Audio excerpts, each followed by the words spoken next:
Amazing, amazing. I think you'll agree. But here they are in person: Warwick Davis and Ricky Gervais. Hi. Yeah. Hi. Hi, boy. Wow. Hello. Oh, hello. Hello, everyone. Great to see you. This is Nice, isn't it? Yeah, very nice.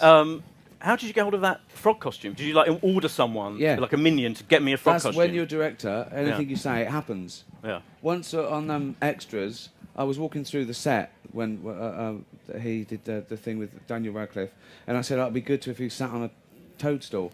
It was there the next day, a reinforced toadstool. So you've got to be careful what you say. Yeah. So it will be done. And then I said, we've got the costume now. Yeah, amazing. So it was free, wasn't it? So I thought we'd begin. We're discussing Life's Too Short. Oh, yeah, sorry. Yes, of course we are. This project. Ricky, what was the gestation of it? Because it feels like the third in a trilogy after The Office and Extras, to me. It is. Yeah. I mean, it's like I suppose it's like crudely speaking, a cross between The Office and Extras. You know, it's a fake documentary. We returned to that format, but it's got a backdrop of media. But if The Office sort of reflected those quaint docu-soaps of the 90s, where people, sort of normal people, became famous for 15 minutes, this is much more up to date. This is more like the ones you see today, with D-list celebrities living their life like an open wound to just do anything to get on telly. And Warwick, the fake Warwick, is nothing like that in real life. No, unless there's free shit going, then he'll do anything. And Warwick, I'd met Warwick on the set of Extras. I didn't know him before. I knew of him, obviously. And I think the first time I called you up saying, how would you like to be kicked in the face? You did. I remember the day. I was at home, just in the kitchen, answered the phone. At least last person I expected to be calling me, and the voice said, "Oh, this is Ricky Gervais." I said, "Oh, yeah." I thought some friend of mine doing an impression, and then he started laughing, and there's only one person that laughs like that. And immediately I was like, well, it is him. And then he pitched this idea of, an episode of this new series they were doing, Extras, and the fact that he would be kicking me in the face. And I think I said it would be an honour to be kicked in the face by you. Did all your own stunts as well? And it was. I did do that. They were saying, do you want a crash mat? Do you need someone? He went, no. I did that, and he went flying. But then little did I know that you'd want to do it 20 times, because you'd want to try a different line after kicking me in the face every time. And I was enjoying it. I couldn't move the next day. It was fun. Agony. He does all his own stunts, actually. Really? I want to bring out a Warwick doll. Indestructible. You can dress it up, throw it. Honestly, he's amazing. And this is so liberating, this show, because, I mean, The Office is... We would never have anything like this in The Office. It was all about nuance and subtlety, and we couldn't go large. Realism, I mean, here is physical comedy. It's gone back to the days of the silent movies. I mean, it's like Chaplin or something. His physical comedy is brilliant. I mean, he relinquishes himself. I've never had so much fun directing anyone. A-listers, Hollywood, doesn't matter. It's like you're downloading thoughts. He gets it, and he always brings something to the table. He's just funny, which is important because the character's so unlikable, but he makes the character likable. He's got such a depth of humanity about him. But at what point, so you did that on Extras, at what point did you then realise that you should do a whole series, and that you should base the whole series on the kind of the real Warwick, but create, inspiration from his life? At what point did you decide with Steve, this is going to be our next big project? When we ran out of ideas and couldn't be bothered. Okay. Really? Yeah. No. Warwick. I think Warwick asked me for a quote for his autobiography. Yeah. I think, wasn't it? That's right. Yeah. And then we just got talking about stuff that we wanted to do, and it just kind of came out of just chats about my life. And exactly. Yeah. But I mean, I must stress, this isn't 30 minutes an episode of short jokes. Yeah. This isn't a real Warwick Davis. This is a character, as much a character as David Brent or Basil Fawlty or Captain Mannering. Okay, this is not. And we've created this villain, really. He's exploitative. He runs an agency, which he does in real life, but very, very differently. This one's called Dwarves for Hire, and he just exploits other little people. He hires them out as human bowling balls and fires them for cannons, and he tries to get all the good jobs for himself. Nice. He's going through a messy divorce, which is his fault. he wants her back, but not because he loves her, because he doesn't want to lose, and he thinks it looks bad for his career. He's got the worst accountant in the world, so he's got a £250,000 tax bill, which is why he's doing this documentary. Right. He's a star on Fallen Times. The work's dried up, and he's living his life like an open wound. And of course, but then what's beautiful, we use my backstory of my career, so that there's already there are references if you to the know real of films me, you've been in, you already have that. Yeah. But the kind of personal side of my character is different. And as Ricky said, I did approach this as I would any other character. Yeah, it's very far removed from me. Was it it odd to think? I think you were a little bit worried at first, weren't you? You were worried about some of the things, and I said, well, no. The worse it is, the more they know it's a character. Because I think that's human nature. That an actor thinks, I don't want them to think I'm really like this. That's what. So what you do is, and I've had a taste of my own medicine recently for the first time when I did an episode of Curb Enthusiasm. But the crazier and more awful you are, the more you're going, I'm not really like that. Yeah. And I've wondered why these people make fools of themselves in extras. It's because it's almost like they're saying, then I can't be like that if I've got a sense of humour about myself. Yeah, absolutely. And they're not like that, obviously. Was it weird to realise that you're in the middle of one? Obviously, once the whole kind of deal was agreed and the scripts are being written, that there's a whole that Ricky and Steve's new big project is all about you. It's unbelievable. I find myself. I mean, even sitting here today, I can't believe I'm sitting in an Apple store talking about a comedy series. Do you like Apple stuff? The BBC. I love Apple stuff. Isn't it?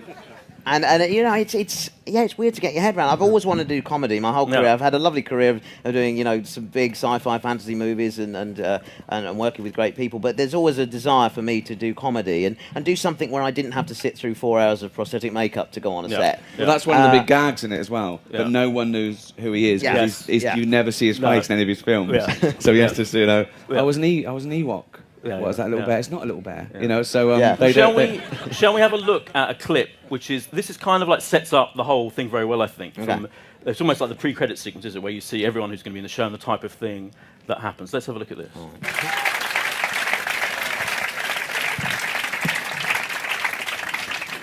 So we saw we saw there all the incredible people that are in it. We'll talk about it in a minute. But first of all, you and Steve are in it playing yourselves. So how do you fit in to this whole? Well, we're there.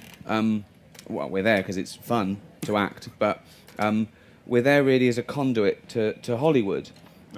We thought it's nice that we remind people that he was in extras, and so that's how he knows us. And we've set ourselves up as sort of moguls in charge of stuff. Okay, so the joke is that everyone bothers us. Everyone we ever work with comes around saying, "You do any more extras?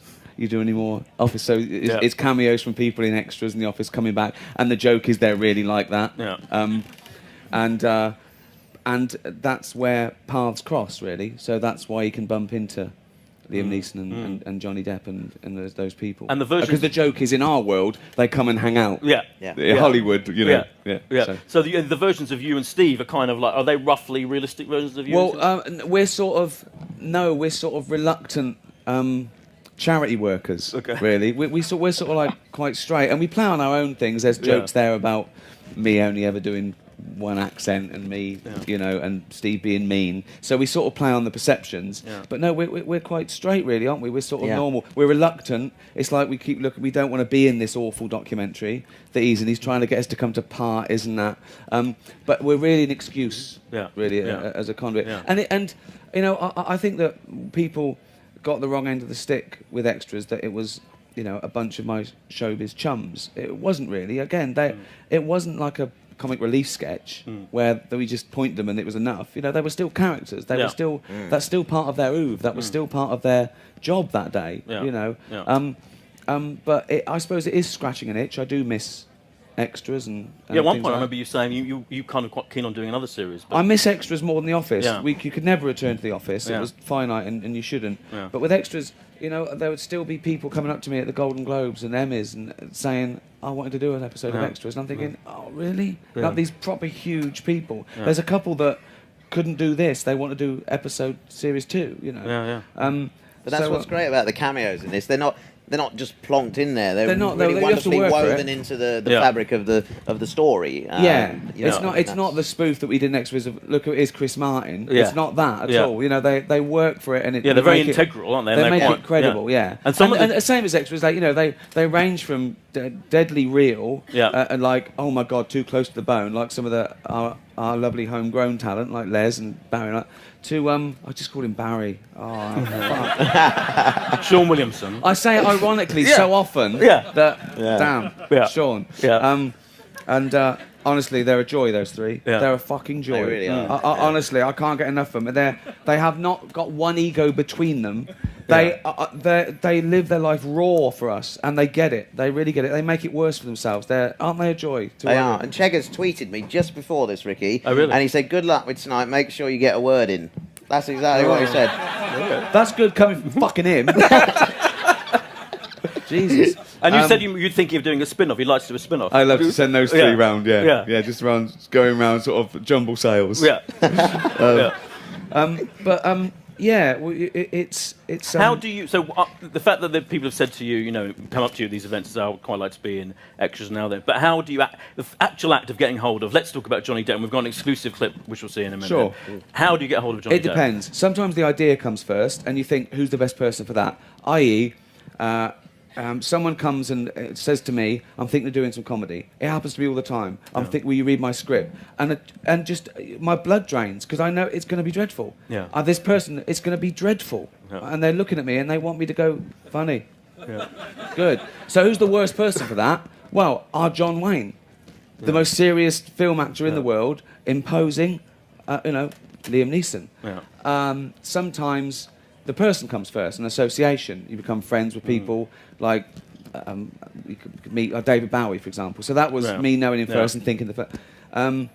Johnny, sort of one and the same, really. After the Globes, everyone was going, oh my God, he insulted Johnny Depp. I was thinking, Johnny Depp doesn't care. He's the biggest film star in the world. He doesn't care that I didn't like The fucking Tourist, right? And so I emailed him and said, sorry about the Globes, how do you want to get your own back? And he said something like, think not about it one jot, sir. It was an honour to be. Of course he doesn't care. And what a charming man as well. And his emails, they're like poetry. He's just made of bohemian. And he gave us Johnny Depp, just like Bowie gave us Bowie. They you either get it or you don't. And he was amazing, wasn't he? It was terrific. It was on the last day of filming, and Johnny came in, and there was that air of anticipation, like, wow, we've got the biggest movie star in the world coming today. And he came in and just was the most down-to-earth, normal guy, and just gave us all the time in the world to do whatever we wanted and had some fun with it. And we never knew what was coming with him, did we, either? It was... Well, I wonder if I could tell this. He won't mind. So at one point... Have you checked? Are you sure? He was so funny, so down to earth. His wicked sense of humour, really. People, I've heard he was shy. He's not shy at all. And at one point, I was stuffing Warwick down the toilet. Right, and we were laughing, and I was bending his legs. He was going, they're breaking, right? And then at one point, we're laughing and everything, and he went, look. I looked round, and Johnny Depp is going, do you mind if I masturbate? Brilliant. And we just. And then we just all cracked up, and we took the moment. There's a photograph of me doing that, Johnny just sort of laughing, and him with his head back and his feet stuck down. It's an amazing picture. It looks fake. It is weird. Because I really had to smash your feet up, didn't I, to get them down there? I was right round the U-bend. And I said it was worth it. Was it worth it? Always trust me. It was worth it. Yeah, it was worth it. And that's a real toilet, wasn't it? That's like your real toilet. But the thing is, also, Johnny, when we were doing it, he whispered to me, he said, yeah, I've stayed in this hotel before. He said, you wouldn't believe the things that happened in that toilet, and as I'm in it. He lived in that room for about 2 months when he was doing the thing, and he went, I know this room.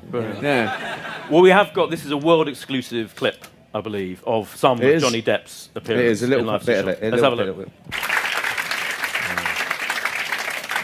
And I love the reason he's there, just to explain, is because he wants advice Well, from yeah, you, he gets a call out of the blue that he's in Tim Burton's Rumpelstiltskin, and he wants to get inside a dwarf. Yeah. So Warwick gets this, gets a grand a day to help Johnny. So he says, "I want do stuff, walk around, And what would you do?" He said, "I'm going to see some old friends, Ricky Gervais and Stephen Merchant." He goes, "Ricky Gervais, can I come?" And then, that's it. So how do you go about directing Johnny Depp in that particular situation? Do you let him Same as anyone improvise, else. or did you follow the script? Yeah, of course. Yeah, no, you do the script, you get it in the can, and then you let people go crazy, and you never know. I mean, I think Johnny improvised more than anyone else, I'd say, really? Just because it was about being just crazy. Yeah.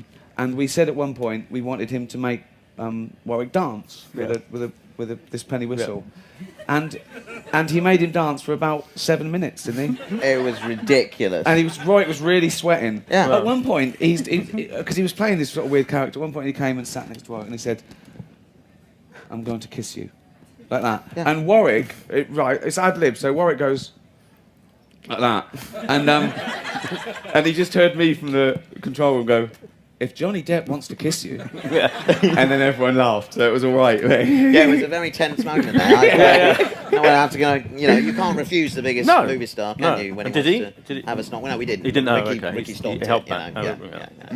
That's what I'm there for. I'm not his minder. Yeah. You never knew what was going to happen with him in certain takes. But yeah, I river danced for about 7 minutes, didn't I? Amazing. And seeing it back, I didn't know I danced. Honestly, your little legs are amazing.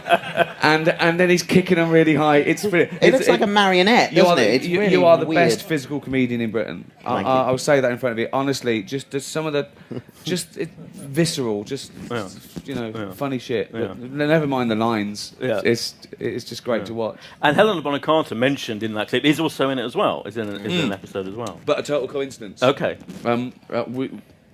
This was already done before we wrote the Helena Bonham Carter, and it's just a coincidence that because she's doing a completely different film. Right. Warwick thinks he's got a part in a film with Helena Bonham Carter, and when he turns up, it's not what he expected. Should I give it away? I don't know. Would it ruin it? Yes, no.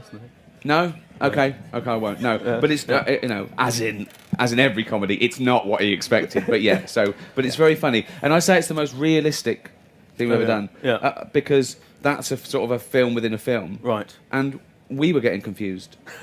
And people were saying cut and action, and is this the real action? It was or amazing. The real? It was really good. Really good. You talked earlier about how The Office was a certain type of documentary. Yeah. 10 years ago. 10 years ago. So, did you watch a lot of the actual documentaries that you see on TV now about celebrities? The Office came out of. I watched all the docu-soaps of the 90s, all those things like, Airport, Jeremy Spake, and the hotel, and I was fascinated by these people wanting to do this. Yeah. And that was when it was okay. That was now it's insatiable. And of course, I worked in an office for 8 years, but I think the two really worked. I think fusing that realism, that everyday realism that everyone knows, with that quest for fame, and that's why it was so important to remind people of the fake documentary aspect. Because without that, it's nothing. When you realise why David Brent is acting like that, because he wants to be famous, he wants to be discovered, his life's not turned out like he wanted, it suddenly all makes sense. Yeah. And the same as this. When you realise why he's doing this, who he is, and with this, it's even more tantalising in a way, because there's milestones of realism all the way. Yeah, he was in that. Yeah, he was in that. Yeah. But this feels like a mix, because it's kind of, on one level it's beautifully filmed, like there's lovely shots, but on another level it's kind of about, with all due respect, like a D-list celebrity, a bit like those things you get on the Kardashians and all those. Well, exactly. Again, documentaries now are a big business. Yeah. If you look at some of the Mark Burnett stuff, like The Apprentice, and they're beautiful. Yeah. They're filmic. Yeah. There's dolly shots and everything. And then when it gets to harsh reality, it's people fighting and going, "You fucking can't." Yeah. Right? But yeah. Just said that in the Apple Store. I know. And this It's is going to be a fucking church. It's all right. It is to me. It is to nerds. Yeah. If you'd have been approached to do a documentary about your life, would you have done it? Would you have thought about it? No. I mean, I'm an actor, and the kind of, I nearly said what goes on behind my doors is nobody's, but that sounds as if something does dodgy goes on behind my doors. It doesn't. But No. I'm saying I wouldn't want to invite that in. And then you see in the series the fact that Warwick in the show has a camera with him actually makes things worse. It makes him do things he wouldn't do, and things are there happening on camera that he doesn't want on camera. But it was quite liberating, and it's something I had to kind of, Ricky had to reinforce to me that, as an actor, I'm not used to being able to look straight at the camera and down the lens. But obviously, in the situations of documentary, you now and again would be conscious of that lens, and it's so fun when you do it. You can inform so much to the viewers just with a glance to the camera at a certain moment. It's another character. I mean, it's fun as an actor, but it ruins you as an actor because now I can't appear in anything where I'm not allowed to go. I can't do it. And if there's a cheesy line, I'm whacked. I want to go. Yeah, it's just it's so much fun, but it's good for the audience when it's a fake documentary, not when it's breaking the fourth wall. But when it's a fake documentary, it brings you in, so you feel, in the case of David Brent, you feel his angst, and it's a great liberator of overacting. You don't have to be big and talk funny. You just do a flick to the camera, and they know you're lying or you're embarrassed. So. I do love the fake documentary aspect because it opens more doors, and they've moved on. So it's not like you're rehashing it. It's they're different now. It's 10 years is a really long time in this postmodern world. TV's completely different. It's 50 years in any other. It's dog years. The Office was quite dramatic. You had a romantic element, incredibly moving kind of final and finale, and the extras also built up to a big emotional thing. How would you say the trajectory of this show is? Is it more comedic? Is it going to have a dramatic? If The Office is 50-50, sort of comedy, drama, nuance, pathos, extras, 70-30. This is 90-10. Yeah. But we couldn't resist a bit. There's he's a real person. And it's just nice to play those moments as well. Well, it suddenly brings it to life. Just like you can have a mate, right? You meet a mate, he's the funniest bloke. It's funny. But every time it's funny. But you don't become real friends till you've got a problem. Yeah. Do you know what I mean? Yeah. And it's the same with a character. It doesn't become 3D until, I think with David Brent, it was when he begged for his job back. Yeah. And you suddenly thought, oh, fuck, of course he's got feelings. Yeah. I've been laughing at him, thinking it was okay, but of course he knows. Yeah. So it gave it another 50%. Would you think it'd be slightly unsatisfying to just do an out-and-out pure comedy? No. I think people got the wrong end of the stick with me that I can't stand studio-based comedies or I can't stand just funny. Curb Enthusiasm's just funny. Yeah. And it's great. Larry David, he said he'd never put in drama. He said he couldn't do it. He couldn't do it. Seinfeld, studio-based. Yeah. Brilliant. Yeah. Genius. Yeah. But, although in your episode of Curb, you do say I like broad comedy. Seinfeld. Yeah. I say I love a laugh track. Tells you when to laugh. Yeah. But that's a character. I don't think that. No. I do enjoy this. I do prefer nuanced comedy or nuanced anything. Than puns or broad stuff. But that's just what I do. That's sort of my craft. Right? We've got another clip. Before I'm going to throw open to you guys, so be thinking of anything you want to ask. We've got plenty of time for that.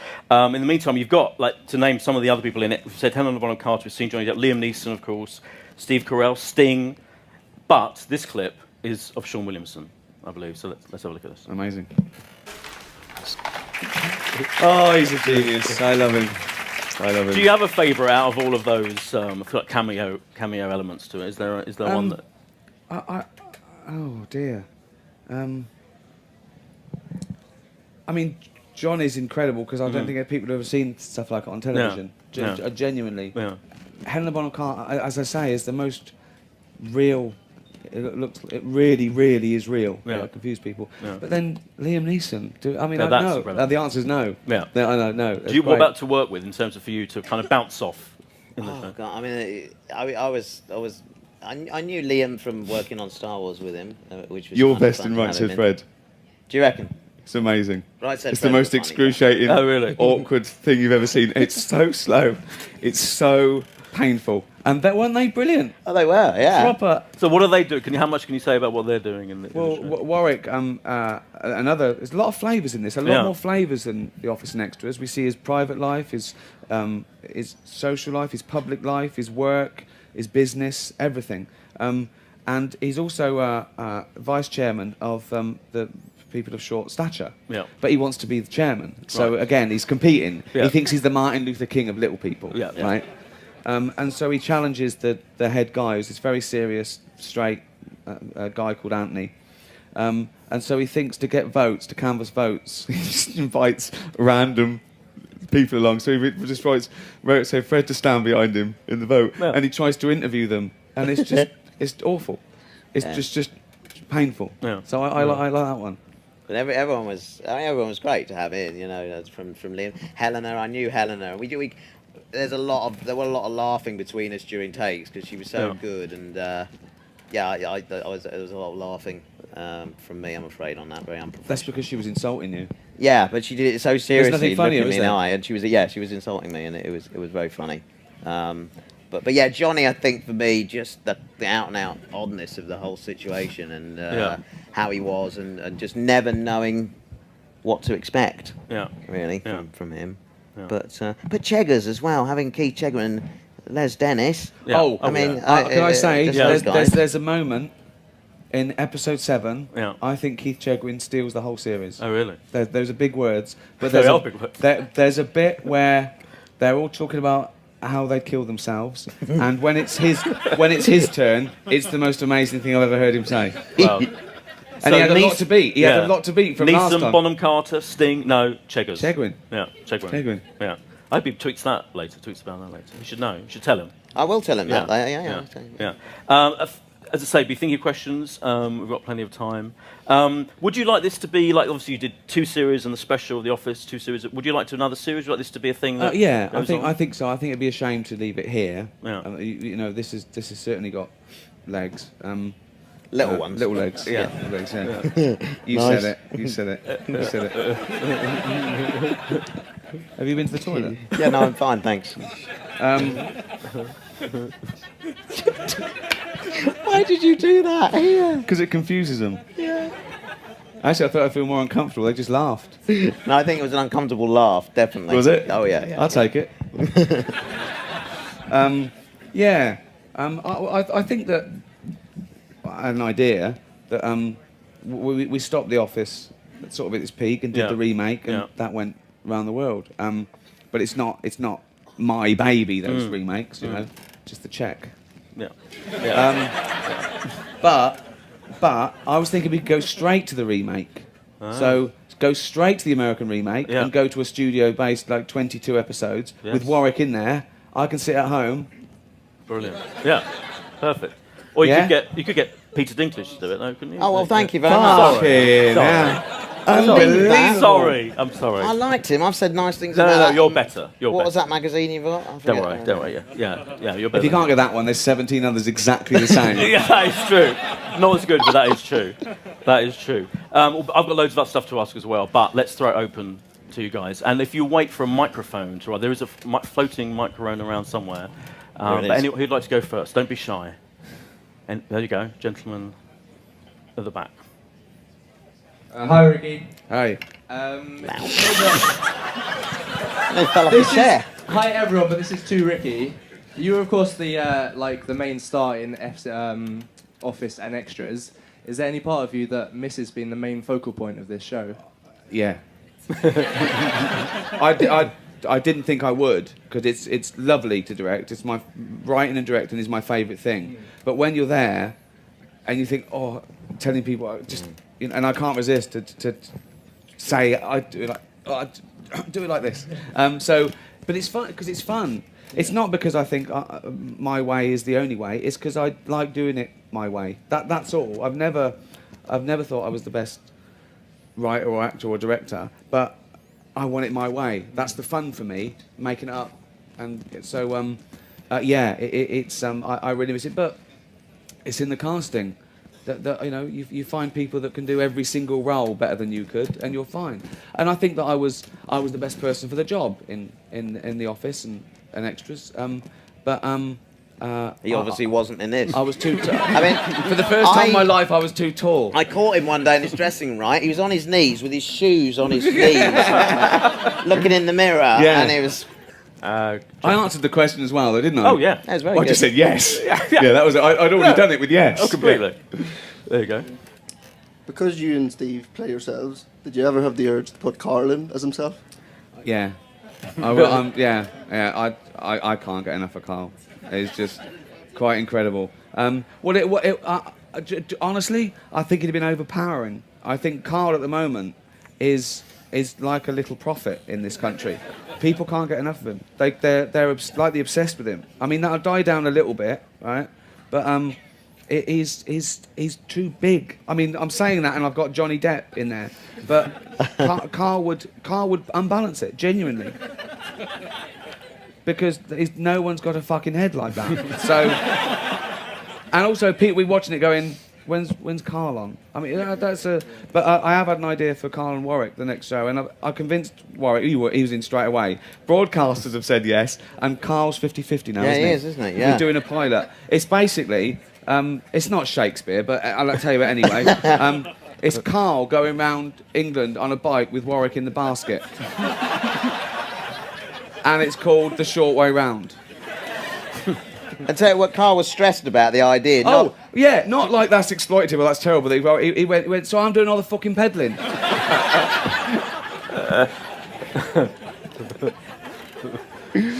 Oh dear. Brilliant. Oh, two ladies in the front here. We'll have both first. There you go. Hi. This is a very selfish question, so I'm sorry for everyone in the room. Obviously, you're writing it, you create characters that are very funny, but they're also very real. And we've had a vision for quite a long time to become sort of the female version of you and Stephen Merchant. Do you have anything in your writing process or any advice towards creating these characters that are so real? You write about what you know. Write about don't try and get onto a trend. Don't try and worry about what's happening, because the time come around it won't be. Also, why would you want to do it anyway? Why would you want to do something that's been done? Find your particular blend, what you have. Find your sort of like strengths and gaps. That why you two, out of all the 6 billion people in the world, why are you two writing together? What do you love? The first 5 hours of every day should be talking about what films you like, what comedies you like, and what you hate, what you'll never do, what you don't want to do, what you don't want to be labelled as. Be original, and there's no rush. Brilliant. And gentleman there in the middle. Hello. Hi. Okay, if you had Warwick, Stephen Merchant and Carl Pilkington, you have to marry one. Oh, Okay. Sleep with one and kill one. no. How did he get in here? I don't know. We thought we had a security check, but it didn't work. Yeah, I know what was happening. Yeah. I've got to think about it in my own head, though. Yeah. I'm not going to answer, but I'm going to. What were the options? Marry, kill, And snog. yeah. Let's go there. Well, I don't want any well, of it. I'll tell you straight away, And Yeah. because there's snog. anything to do with sex, Yeah. Steve's dead. Direct eye contact has been made for the whole thing. Forget it. He won't mind me saying that. No. Yeah. Marry. I'd have. I think you're marrying Carl, aren't you, really? I'd have thought. Not that I want to snog, to be honest. I like the extent to which you're thinking about this question. I think it's giving. Yeah, Yeah, I'd have to. Yeah. Oh. Yeah, but marry. I mean, marry without anything else. It's just marry. I don't. I mean, because otherwise, that's like death by bunda. I mean, that's like that. It's just on paper. You don't have to do anything. I'm taking it very seriously. You've asked a question. I'm going to answer it. So this is a loveless marriage. It's just mates. Yeah, We're just mates. I'd marry Carl. that's easy. And I think I tell you what, I think I could snog you because. Oh, cheers, Rick. How'd I take that? I wouldn't want to. No. It's just like, I'm assuming there's a gun to my head, as opposed we're doing this for a fucking laugh. It's just willing. You have to do Yeah, it. it's- yeah. You can't tell anyone, oh, I have a gun to my head. You have to say I did it because I loved it. Okay. Yeah, I think it'd have to be that really. Oh, okay. Is that all right? Yeah, no, it's fine. We don't have to do it, it's hypothetical. It's all hypothetical. Yeah. And have you ever said So anything? give him a little reach round. Yeah, right. Gentleman at the back there. I'm kind of pointing at slightly rudely. Yeah, right in the middle. Keep me snogging Warwick Davis under your hat, yeah? Hi, guys. Hi. You are, and forever more will be, an inspiration to any budding actors and writers. But who were your inspirations in terms of comedy? Christopher Guest. Really? I mean, Laurel and Hardy, I suppose. Firstly, I think they nailed it 100 years ago. They had it all. They had it all. The relationship, the I'm with this idiot. But they were great because I loved them.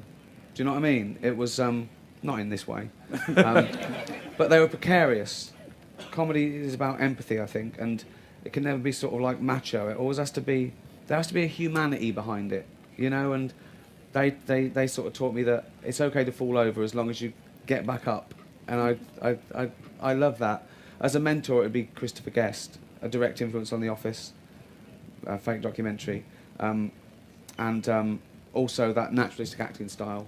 But having known him now for 5 or 6 years, it's so lovely when you meet your heroes and they're the nicest person you've ever met. You know, he's gentle, he's untouched, he's brilliant, and he's never let me down. But I mean, Larry David, I think, is probably the most important person working today in TV comedy. But Woody Allen, who brought modern comedy to the screen. I'd have to cite Laurel and Hardy and Christopher Guest, though, as the pillars. Thank you very much. Cheers. Thank you. And shall I go? I'll go over there, 2 people away, and then I'll come over here. When you're not working with Steve, you've gone over and done projects in America. I was just wondering what the difference is and which you enjoy more. Sorry, the last one I didn't hear. What the difference is and which ones you enjoy more. I mean, I think it depends what you mean. I think if someone said, what do you do? It's writing and directing comedy, usually with Steve. There's lots of things I don't really count in my oeuvre, so to speak. I do things like I pop up on the Sesame Street, I wrote a Simpsons, I do the Golden Globes, but I do those things because they're fun, you know, and like some people play golf, you know, and also I'm not touched by them. Win, lose or draw, I'm creating my own labour, so I'm not beholden to those people. It doesn't make any difference to me. Come Monday morning, I'm writing or creating something. And I've only done a couple of things like that without Steve. You know, I suppose, you know, Ghost Town was a collaboration with someone else, and Invention of Lying. My stand-up, very different, couldn't be compared. I've done so few things. It's difficult to say. I mean, the things I did with Steve is The Office and Extras and this, and I couldn't have had more fun. But, you know, it's great to do the Golden Globes, and it's great to do those things, but I'd count, you know, my job as writing with Steve. Do you know what I mean? It's sort of weird. I don't feel I'm moonlighting or being unfaithful, but I sort of count that as that's my 9 to 5, my 11 till 3. Let's go over here. Yeah, so there's a gentleman there. Okay. Hiya. I was just wondering, in like The Office and Extras and then this, is there ever like a point where there's like some of the jokes get a bit more close to the knuckle and maybe you sort of think twice about, oh, should I really put this in? Yeah, like, of course. For example, like in Series 2 of The Office when there's the lady in the wheelchair and Gareth is talking about tests to see if she's really disabled. No, not at all. That's fine. Totally fine. Again, I'll tell you why. Because there's a big difference between the subject of a joke and the target of the joke. The subject of the joke was disability. The target of the joke was a man's ignorance, the stupidity of this moron who thought it was okay. That's what we're laughing at there. Just like when Brent went over to the black guy and said, I love Sidney Poitier. The programme isn't racist. We're laughing at his middle-class angst and his discomfort with difference. He doesn't know. He wants to go into a room and go, I'm not racist. That's what we're laughing at. We're laughing at, we get put in those situations all day.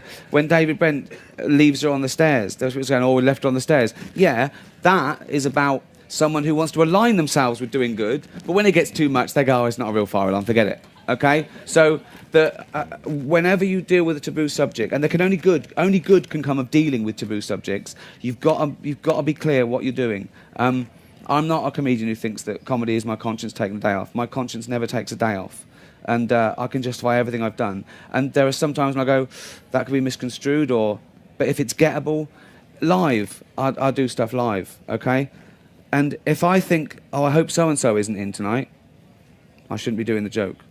I shouldn't be doing the joke. I've got to be able to do this to anyone and then look them in the eye and say why this joke is okay. The Golden Globes, I can justify every joke. I can justify everything I did. There was a thing where I joked about Sex and the City 2, the airbrush picture, and I say, we know how old you are, girls. I saw one of you in an episode of Bonanza, okay?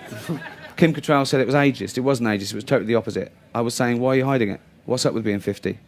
Why are you pandering to Hollywood? Why do you want to look 22? You're not. You've got to look for what the real target is of a joke, and then you can justify it. Thank you. And there's a gentleman behind. We've got time for 2 more, so I want. Yep. Okay. Obviously, right now the main focus with you is Life's Too Short. But any time in the near future, do you see yourself and Warwick working on a film together? I'd love to. I'd love to do. Unlike The Office and Extras, which I thought was a bit pants doing a film version of it, you know. It's like doing On the Buses or something, you know. Biggest grossing film of 1971 in Britain, by the way. Wow. Beat James Bond. Wow. I think this is more filmic. This could be a film, because I think Warwick should go to Hollywood to try and make it. Oh, yeah. And I had a character myself that I was going to do about 10 years ago, one of those people that go to try and make it in America and they spend their money and have to come back. Yeah. But it'd be better. This would be much better this way. Because I'd love to see that. I'd love to do that. Yeah, something like that. We had an idea that Warwick goes and he sets his agency up and he starts trying to poach other small actors in America, and he gets a contract with Vern Troyer, and he has to get him to this thing, but Vern Troyer's off partying with Charlie Sheen and Warwick's chasing him, and he's got to try and get him to. So, I'd love to do a film with Warwick. As I say, I can't get enough, and I'm not just concerned with this. You know, this is done now, but you know, An Idiot Abroad is just as important to me. You know, that is a great show that I'm very proud of. But yeah, there's nothing quite like writing and directing and acting. That's sort of reality. But yeah, I'd love to. Yeah, I would. Yeah. Okay. Thank you and very finally, the gentleman there that I'm pointing at. Oh, there you go. Sorry, we've running out of time. Hi. Sorry, this is for Ricky as well. Ricky, you've always sort of said write what you know, and I think that your comedy as a result has always been very British. Do you think that your time sort of in the Hollywood bubble, and a lot of the talk today has been about Hollywood and America, do you think it's made a difference to the way that you've written or worked? No, it depends. It depends, doesn't it? I mean, I still think you've got I still think you remain an outsider as a comedian. You've got to be able to look at yourself in those, and it depends what you do with it. I mean, if I was sucking up to Hollywood and making, do you know what I mean? There's a difference between, I think, being sort of Bob and Bing, which were great, but you know, with what I do, and I don't spend a lot of time in Hollywood, and I don't think the stuff I've done is particularly British. I mean, I think people were confused why The Office has 7 remakes in 90 countries. It's because on the face of it, it looks quintessentially English, but actually it's about universal subjects. It's about boy meets girl and a boss and making a difference. And everything I've done seems to be quite existential as well, and everyone identifies with that. Am I getting the best out of this? You know? I don't know if that answers your question, but no, I don't feel that Hollywood's changed me. I don't think I've changed at all. I mean, I'm richer, and that's it. You know, my circumstances have changed, but I think it happened to me. I was 37, 38. My values haven't changed. My friends haven't changed. So I don't think I will, really. Thank you. Cheers. Thank you. Well, unfortunately, we have run out of time, so I'd just like to thank you all for coming. Thank you very much. Life's Too Short, 10th of November, BBC 2. And I'd just like to thank Warwick Davis and Ricky Gervais. Thank you. Amazing. I think you'll agree But here they are in person, Warwick Davis and Ricky Gervais. Hi.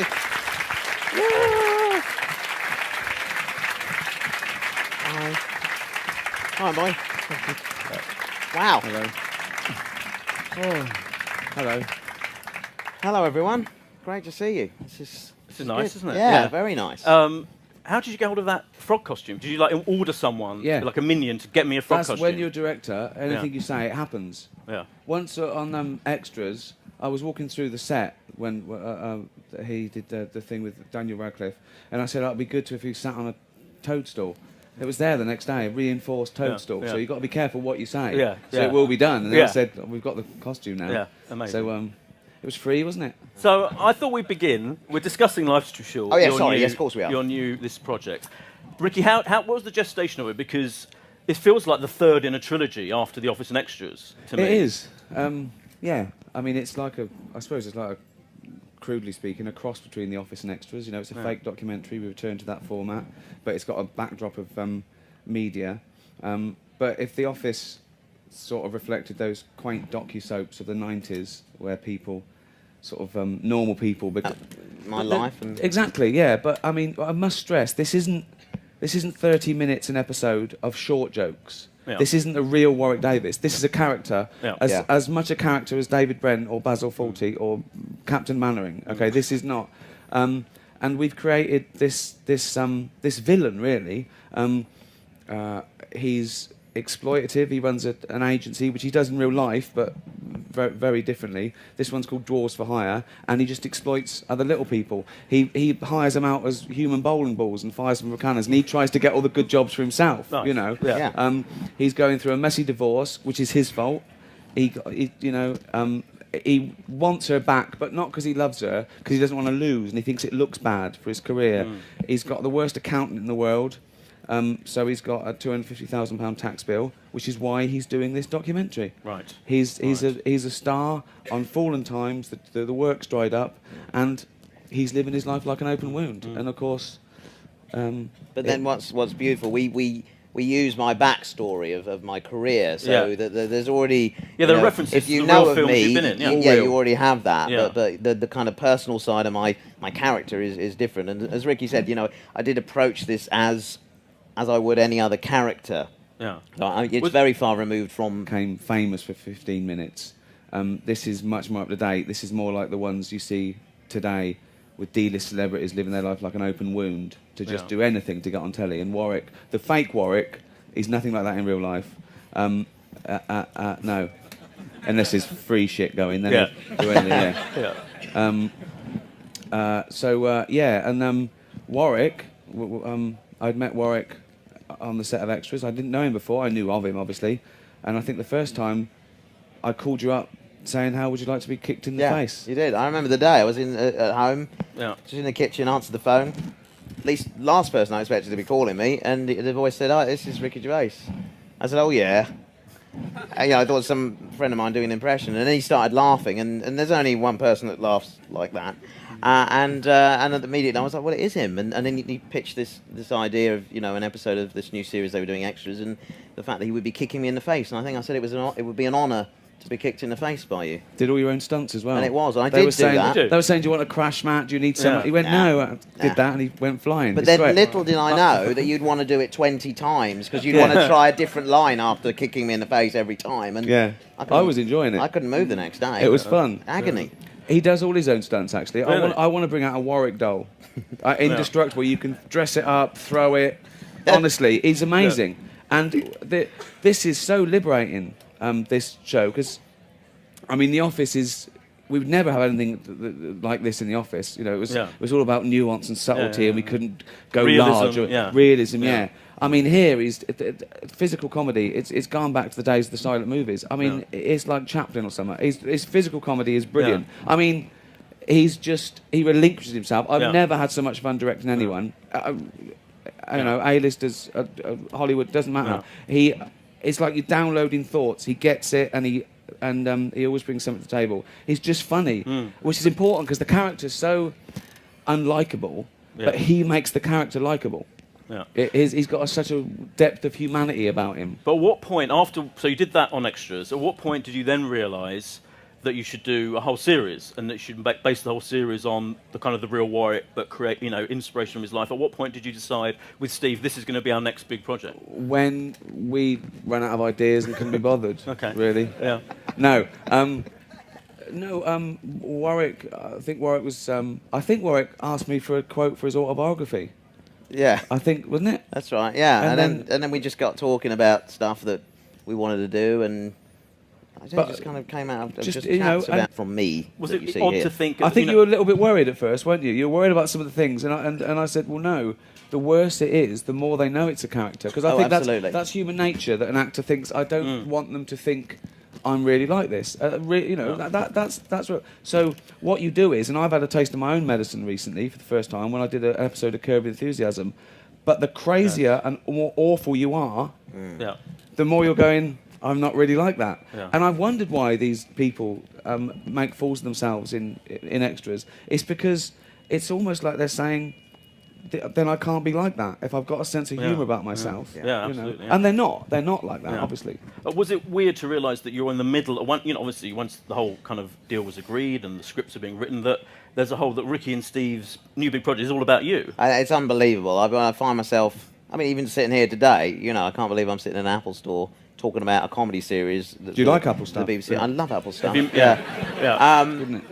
And it's weird to get your head around. I've always wanted to do comedy my whole career. I've had a lovely career of doing some big sci-fi fantasy movies and working with great people. But there's always a desire for me to do comedy and do something where I didn't have to sit through 4 hours of prosthetic makeup to go on a set. Well, that's one of the big gags in it as well. But no one knows who he is because you never see his face in any of his films. So he has to.